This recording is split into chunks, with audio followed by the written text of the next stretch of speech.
Okay, see the waves for the young queen. I want to, I want to talk to the young queen so she can see right there. That boy banging right there, both of them. But what I'm saying, you can see the Africanness. You can show it. This is you.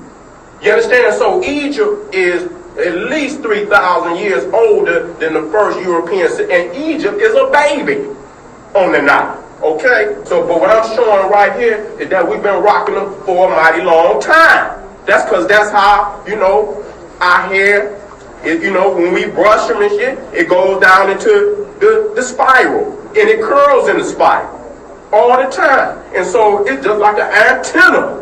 You understand what I'm saying? This is the basis of our antenna. Again, see this one? See, and you know they waves, because they go down to the nape of his neck. There it is, showing you the culture. We're not just spewing no information, we're showing our people that this is them. See the locks? See the locks? And they fat too. That's our African. You see what they did? When they knocked the nose off. When they knocked the nose off. Look at that, Queen T, our African goddess, Queen, the wife of Amenhotep III. This is the mother of Akhenaten. The mother of Akhenaten. And so this is the 18th dynasty. You're looking at the princely lock. When you see that, you see the princely lock. That brother right there is Ramesses II. He's next in line to be king. When you see that, that's who's next in line to be king. You see it coming up out of the south.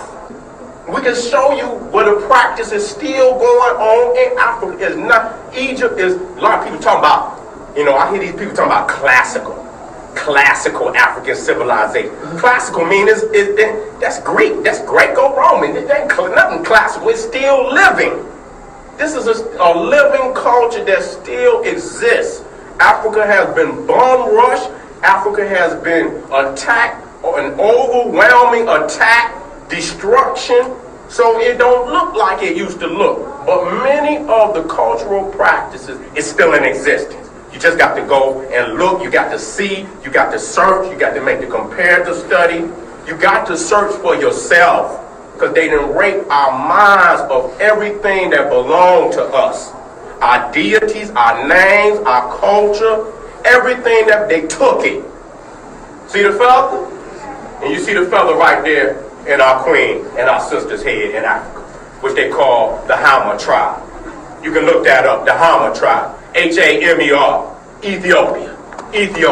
You see the red ochre, and when you see they use it in Egypt. When you look on the walls and you see the brothers and sisters painted red, it's the red ochre. So you can see the cultural practices that are still in our people. So we know that the source of Egypt came from the south, that the Africans are the originators of the pyramid, of the temple, of all the science, technology, medicine, architecture, spirituality, all that can be called civilization came from the Africans. See the feather? And you see the feather right there in our queen and our sister's head in Africa, which they call the Hama tribe. You can look that up, the Hama tribe. H-A-M-E-R, Ethiopia.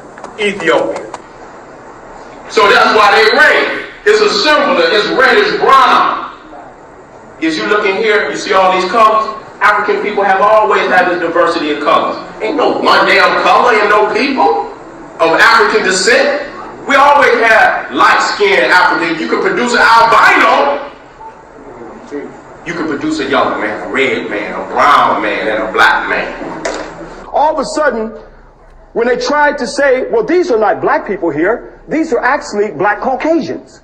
Although they're black Caucasians. This is part of the psychopathic racism to remove anything that's relevant to Africa somewhere else, or change even the identity of the people. See, I aim with precision, point blank the position. I'm black as them ancient Egyptians.